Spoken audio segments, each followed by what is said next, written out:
1990 में राम भक्तों पर जब गोलियां चलाई गई, उन्होंने कहा राम भक्तों का स्मारक कहीं बनेगा, दिगंबर अखाड़ा के बाहर बनेगा। डंके की चोट पर उन्होंने स्मारक बनवाने का काम किया था, सरकार रोक नहीं पाई थी। राम भक्ति का यह उद्भट स्वरूप देखने को बहुत कम मिलता है, और इसीलिए इन संतों की प्रेरणा हम सबको बार बार इस बात के लिए प्रेरित करती है कि जो ये वर्तमान की चुनौतियां हैं, ये चुनौतियां केवल चुनौती नहीं है, ये हमें चेतावनी दी जा रही है, चेतावनी। और हमें भी इसके प्रति उतनी सतर्कता के भाव के साथ खड़ा होना होगा, उतनी ही मजबूती के साथ खड़ा होना होगा। ये जो प्रहार आज हो रहे हैं अयोध्या में, जो कुछ भी नया करने का प्रयास यहां होता है, अयोध्या में महर्षि वाल्मीकि के नाम पर एयरपोर्ट बना तो लोगों को यह बुरा लग गया। जो लोग राम मंदिर का विरोध कर रहे थे, उन्होंने फिर एयरपोर्ट का विरोध करना शुरू कर दिया। यहां पे राम जी की पेड़ी बन रही थी, तब भी विरोध का स्वर फूटता हुआ दिखाई दे रहा था। यहां के संत विरोध में नहीं, आम राम भक्त विरोध में नहीं, लेकिन जो श्री राम लला के भव्य मंदिर के विरोधी थे, वे वहां भी विरोध करते हैं। यहां पे अच्छी कनेक्टिविटी हो, अच्छी सड़कें बने, रेलवे की अच्छी व्यवस्था हो, वायु सेवा से अयोध्या धाम जुड़े, यहां के घाटों का नवनिर्माण हो सके, श्री राम जन्मभूमि पे उन पूज्य संतों का, उन पूज्य परंपरा का, जिस परंपरा ने वैष्णव परंपरा के साथ साथ संतों की परंपरा को दिग्दिगंग तक गुंजायमान किया था, उन सब का सम्मान हो।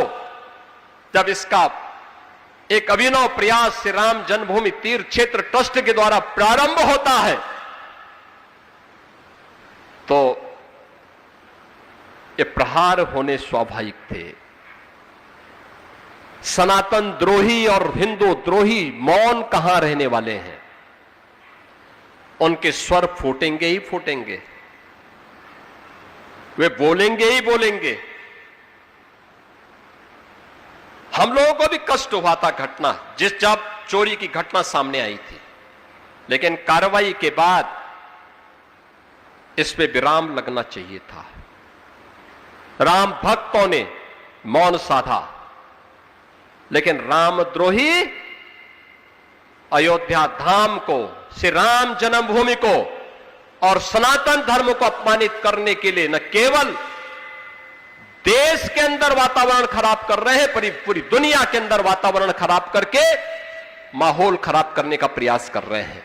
हम सबको इसके प्रति सतर्क होना होगा, इसके प्रति सजग होना होगा, अन्यथा आजादी की जो अधूरी ख्वाहिशें हैं, इसको लोग और कुंठित करने का कुत्सित प्रयास करेंगे। ये लड़ाई एक लंबी चलने वाली लड़ाई है, यहीं पे विराम लेने वाली नहीं है, और हम भी ठहरने वाले नहीं हैं। हम लोग भी ऐसा नहीं कि सत्ता के मद में हम लोग मौन हो जाएंगे। जो रामद्रोही होगा उससे अंतिम दम तक निपटेंगे और पूरी ताकत से उसका मुकाबला भी करेंगे। जो भी अयोध्या धाम और हमारे तीर्थों को अपमानित करेगा और सनातन द्रोही होगा, उससे हर प्रकार से निपटने की पूरी तैयारी होगी, पूरी मजबूती के साथ लड़ेंगे। और मुझे लगता है इन पूज्य संतों के प्रति, पूज्य परमहंस रामचंद्र दास जी महाराज के प्रति, उनकी पुण्यतिथि के अवसर पर उनकी स्मृति को नमन करना हमारा तभी सार्थक होगा, तभी उस पुण्य आत्मा को हम अपनी श्रद्धांजलि दे पाने के हकदार होंगे।